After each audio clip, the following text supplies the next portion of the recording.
कि भाई हमार कि हम बता दिल चाहता नहीं परिवार काहे डाल का होला कि एक भाई भाई काहे होला। काहे कि जब एक दूसरे के शादी ब्याह हो जाला नु तो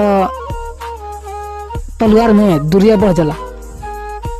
ऐसे कहा दिन भाई हमार अगर शुरू से अपन भाई से मिल के रहबा नु प्रेम आ मिलन बनल रही।